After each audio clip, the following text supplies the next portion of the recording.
കൊല്ലം ഓച്ചിറയിൽ school bus വൈദ്യുതി പോസ്റ്റിൽ ഇടിച്ച സംഭവത്തിൽ ഡ്രൈവർ മദ്യപിച്ചിരുന്നതായി പോലീസ്. ഡ്രൈവറെ പോലീസ് കസ്റ്റഡിയിലെടുത്തു. Kayamkulam John F Kennedy VHS സ്കൂളിലെ ബസ്സാണ് വൈദ്യുതി പോസ്റ്റിൽ ഇടിച്ചത്.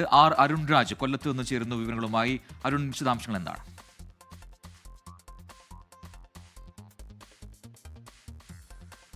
അല്പസമയം മുമ്പാണ് 15 കുട്ടികളുമായി കായംകുളം ജോൺ എഫ് കെന്നഡി സ്കൂളിൽ നിന്ന് എത്തിയ സ്കൂൾ ബസ് വൈദ്യുത പോസ്റ്റിൽ ഇടിക്കുന്നത്. ഈ ഓച്ചിറ കല്ലൂർ മുക്കിന് സമീപം വെച്ച്, അത് T റോഡാണ്, ഇവിടെ വെച്ച് ഈ വാഹനം പിന്നോട്ടെടുത്തപ്പോൾ ഈ പോസ്റ്റിൽ ഇടിക്കുകയായിരുന്നു.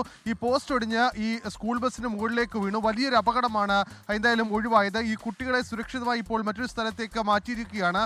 ഈ പോലീസ് സ്ഥലത്തെത്തി പരിശോധന നടത്തിയപ്പോഴാണ് ഡ്രൈവറായ സന്തോഷ് മദ്യപിച്ചിരുന്നതായി പോലീസിന് മനസ്സിലാക്കാൻ കഴിഞ്ഞത്. എന്തായാലും ഈ ഡ്രൈവറെ ഇപ്പോൾ പോലീസ് കസ്റ്റഡിയിൽ എടുത്തിട്ടുണ്ട്.